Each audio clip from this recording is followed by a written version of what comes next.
Olá, seja muito bem-vindo ao canal Sala de Espera. Nós aqui sempre preparando material de primeira qualidade para você, falando sobre saúde, prevenção e, claro, né, não poderíamos deixar de trazer pessoas de grande quilate para ilustrar e para abrilhantar o seu conhecimento.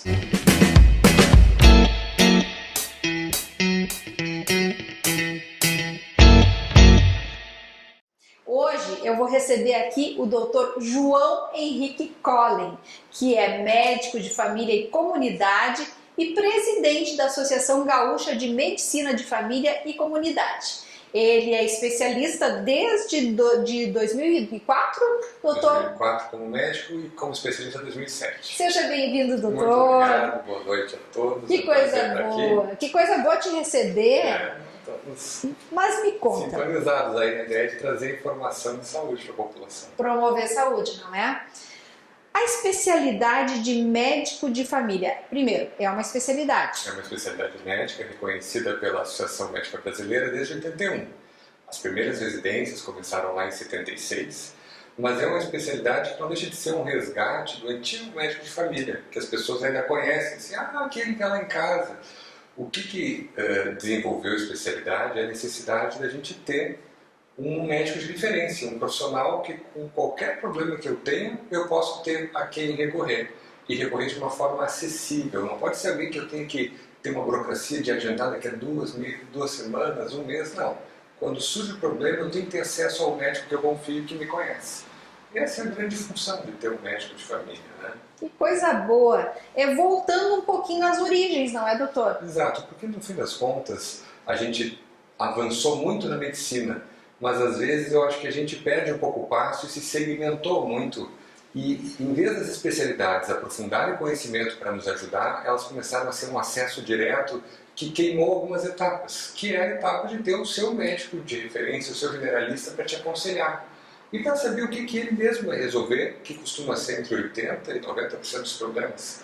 Então, se em vez de ter 5, 6 profissionais em que eu tenho que consultar 2, 3 vezes por ano, tiver um que eu vou na maior parte das vezes, e ele me ajudar a decidir, não, nesse momento eu vou precisar trabalhar com outro colega, porque é uma situação mais delicada, mais rara, mais complicada, isso ajuda na nossa saúde, né? É o que a gente chama de coordenar o cuidado. Então essas são algumas características do médico de família. O médico tem que estar acessível, é um médico que vai te ajudar a transitar por outras especialidades e por outras disciplinas da saúde também, que a gente trabalha em equipes com nutricionistas, fisioterapeutas, enfermeiros, dentistas, com todas as áreas da saúde, né? E ele também vai ter essa característica de acompanhar ao longo do tempo. Então é uma pessoa que desenvolve um vínculo, que conhece não só a pessoa, mas conhece o pai, a mãe, o filho, o vizinho, muitas vezes. Que importa muito, né? Quando a gente conhece o contexto em que a pessoa vive e até entende algumas formas de funcionamento de cada família. Porque a gente sabe que muito do nosso sofrimento, que se manifesta em sintomas físicos, tem a ver com os nossos conflitos, tem a ver com o que a família está passando, uma doença de um familiar.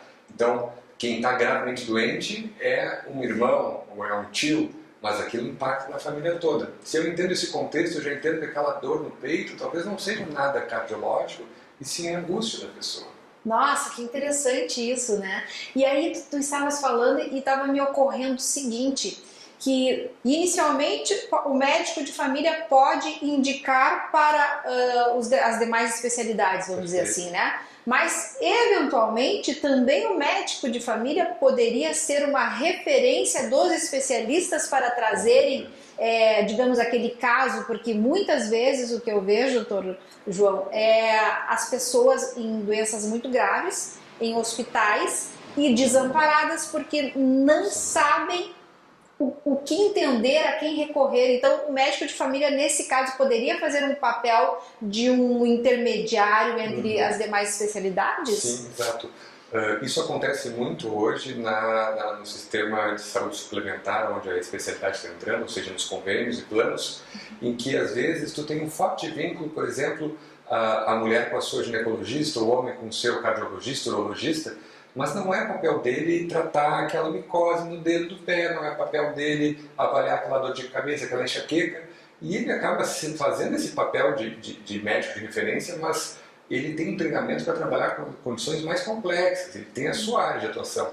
Então a gente começa a receber dos colegas fazendo esse caminho inverso, que foi o caminho que a nossa sociedade seguiu, né? Em outros países a gente já vai ver um papel diferente. Todas as pessoas têm vínculo com um médico de atenção primária, que é um médico de família, eventualmente pode ser um internista, que é uma outra especialidade, ou até o ginecologista pode fazer esse papel. Mas aqui no Brasil isso acontece no SUS, na saúde privada não é tão comum. Mas se as pessoas quiserem, podem também. Sim, hoje em qualquer plano de saúde tu encontra lá o médico de família, e no Sistema Único de Saúde a ideia é que as unidades básicas de saúde são o principal local de trabalho do médico de família. Então, geralmente as unidades básicas vão ter para cada região de uma cidade aquele médico de referência que vai acompanhar 1.000, 2.000, no máximo 3.000 pessoas. O ideal no mundo todo é um médico para 2.000 pessoas. Essa seria a relação do médico de família. Se a gente juntar todos os especialistas, aí talvez chegue naquele número de um médico para 1.000 pessoas que a gente ouve falar, né? Mas em sentido de atenção primária, de cuidados integrais, 1 para 2.000 seria a proporção mais adequada. Doutor João, quais são as enfermidades mais comuns que o médico de família intervém e que tem, assim, digamos assim, que é decisivo na saúde da comunidade? Talvez eu pudesse até, como exemplo, falar do meu dia de trabalho hoje. Então, hoje eu fiz um pré-natal, eu atendi uma criança recém-nascida de 4 meses no acompanhamento do crescimento dela, eu atendi pacientes com hipertensão e diabetes para ajustar os medicamentos, atendi muitos pacientes com depressão, a gente tem visto isso crescer bastante, e a depressão leve, ela é papel do médico de família também atender, porque Sim. se todo paciente com sofrimento emocional precisasse acessar o psiquiatra ou o psicólogo, a gente não teria profissionais suficientes. Então, o médico generalista tem que ter domínio dessas condições e saber reconhecer os seus limites. Não, esse quadro não está respondendo ao tratamento, está se agravando, ou já tem características que indicam que vai ser um caso complicado, eu vou trabalhar com os especialistas de saúde mental. Mas no dia a dia a gente atende muito saúde mental, assim como dores osteomusculares. Então, às vezes um paciente me liga, estou com uma dor no joelho, me indica um ortopedista. E eu falo, não, vem que quem te examina. Sim. Às vezes é uma lesão muscular, às vezes é uma lesão articular, aí eu vou saber. Eu posso até fazer uma infiltração nesse joelho, mas nesse caso não, esse é cirúrgico, vai para o ortopedista. Então, ajudar a transitar no sistema. E aí a tua pergunta das doenças mais comuns, das situações, são aquelas que são mais comuns na sociedade, nas pessoas. A hipertensão, o diabetes, as dores osteomusculares, o sofrimento emocional, esse é o dia a dia do médico de família. É uma especialidade bastante complexa e ampla, né? Então, na verdade, para o paciente, eu entendo que seria, na verdade, praticamente um prontuário, né? Que tu deixa ali com o teu médico e que, na verdade, que a gente se esquece, né? Mas é interessante, e tem até uns estudos que dizem que a gente fixa a memória nas relações afetivas. Quando tem uma situação que pode ser uma situação muito estressante, ou até de raiva, ou uma situação de muita alegria e muito amor, a gente guarda. Como a gente acompanha as pessoas por muito tempo, a gente cria essas relações afetivas. Então, quando vem os estagiários ali na unidade do trabalho, junto ao Hospital de Clínicas, na unidade de Santa Cecília, eles me perguntam, mas como é que tu sabe o nome do pai, da mãe, do filho? São tantos episódios de encontros que a gente desenvolve essa memória. Então a gente tem um prontuário na cabeça, mas claro que tem o registro oficial, tem que consultar. Claro. Mas isso é uma das coisas que me traz mais satisfação em ser médico de família, é a forma como eu entro na vida das pessoas e como às vezes eu vejo uma criancinha de 2 anos que recém está falando, repetiu que ouve a mãe, doutor João, doutor João. É muito bonito de ver. Que amor, mas doutor João, na verdade, esse é o lado humano teu, né, profissional, e que realmente a gente gosta de destacar, né, por estar na tua presença aqui, Sim. mas realmente a gente conhece um pouquinho da tua trajetória e sabe que essa questão de humanismo, né, faz parte do teu dia a dia. E que realmente é o que mais realmente as pessoas precisam, né? Essa empatia, essa capacidade de se colocar no lugar do outro é algo que a gente muitas vezes associa como características positivas, virtudes ou morais, mas a gente também busca na residência da especialidade, na formação, treinar os nossos residentes, os nossos alunos, que são habilidades que eles têm que desenvolver. Quando recebe um paciente, se apresentar, olhar no olho, saber quem é aquela pessoa, não só por uma ordem de consultas ou um número, né? Então, Essas habilidades, elas trazem toda a diferença na relação médico-paciente. A pessoa vai confiar mais em ti, ela vai querer voltar porque ela se sentiu escutada. Então isso é fundamental, que isso é um resgate, né? Porque com a questão de transferir o diagnóstico para exames, de transferir o entendimento do que está acontecendo para rótulos de doenças, aliás, essa é uma definição interessante a gente trazer. A gente sempre diz que o médico de família não trata doenças, trata pessoas. As doenças são características, mas a gente tem que tratar a pessoa como um todo. A gente fica com vontade, né, gente, de ter um médico de família. Eu já quero também.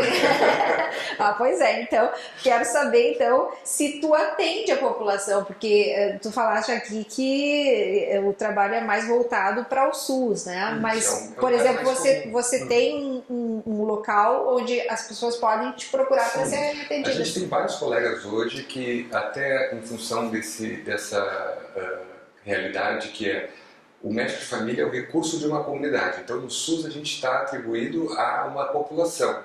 Se eu tenho um conhecido ou uma indicação que quer consultar comigo, eu estou só numa unidade básica de saúde, eu não posso atender essa pessoa. Então, muitos médicos de família estão indo para a prática também de consultório com a ideia de poder atender independente desse espaço físico. Aí a gente trabalha com o que a gente chama de lista de pacientes. Então, eu tenho capacidade de atender no consultório até 1.000 pessoas. Enquanto não chegar 1.000 pacientes que eu acompanho ao longo do tempo, eu vou recebendo novos pacientes. Mas somos vários. Eu tenho meu consultório, mas tem muitos colegas que podem procurar nas listas de convênio que vocês vão encontrar. Tu nos permite colocar na tela? Claro. Então também, já está passando aí na tela, então, para você saber como você consegue chegar no Dr. João Henrique. Vai ser uma satisfação. Eu acho extraordinário poder realmente contar com um médico de família. Eu te confesso que eu ainda não conhecia ainda a fundo e estou tendo o prazer de conhecer um pouco mais a respeito da tua especialidade e realmente sinto, agora eu percebo como isso me faz falta. A mim deve fazer falta a quem está nos assistindo. A gente às vezes percebe naquela realidade da pessoa estar com um problema relativamente comum, mas ter que ir para uma emergência, por exemplo, tratar uma cistite, para pegar uma receita de um antibiótico, quando é uma coisa que uma teleconsulta. Aliás, que esse é um outro recurso que a gente tem usado muito, e nessa ideia de garantir acesso, da pessoa poder chegar com facilidade no profissional, uma característica que as pessoas sempre associam, né? Mas o médico de família é o médico que vai em casa? Também. Se tem um paciente que não consegue ir até o consultório, e isso é talvez a principal forma de chegada dos pacientes particulares, é porque o convênio não cobra aquela coisa de tu ir em casa, aquele cuidado em casa. Então, o paciente que está acamado, que tem muita dificuldade de sair de casa, durante a pandemia a gente teve paciente que estava com medo de sair de casa pela Covid. Então a gente era chamado para atender em casa, que é uma outra possibilidade. Mas ter alguém que tu consiga acessar fácil, que tu já conheça e já te conheça, essa é a grande lógica de ter um médico de família e de organizar os sistemas de saúde. E para a gente encerrar, gostaria de saber se a Covid te deu muito trabalho como médico de família. Muito mesmo. Na verdade, mudou totalmente nossa prática. Por um lado, foi um desafio emocional gigantesco, mas por outro nos fez crescer no sentido de como é que a gente garante acesso justamente quando a gente está com o deslocamento restrito, né? Então a gente atendeu muito por telemedicina, mas como a Covid também em 85, 90% das vezes não precisa de internação, 85 a 90% dos casos quem atendiam eram os médicos das unidades de saúde, no SUS ou dos consultórios. Então o médico de família atendeu bastante Covid, reconhecendo os casos graves que precisavam ir para o hospital ou acompanhando até o fim da resolução do problema, aqueles mais leves, que é a maioria, né? Bom, mas esse é um assunto bem extenso que eu vou te convidar para uma segunda oportunidade, uma terceira, quarta, para a gente conversar mais sobre isso. Claro. Pode ser? Doutor João Henrique, eu te agradeço imensamente pela tua generosidade de vir aqui compartilhar esses conhecimentos com a gente, né? E você que está aí, aproveite para se inscrever no canal e acionar ali o sininho, que é para a gente ficar cada vez mais perto e perto dessas pessoas maravilhosas, desses médicos incríveis, desses profissionais da saúde que vêm aqui fazerem promoção de saúde, né? Tratarem de saúde, não de doença, para que nós possamos ser cada vez mais saudáveis. Um beijo e até a próxima. Muito obrigada, doutor. Satisfação.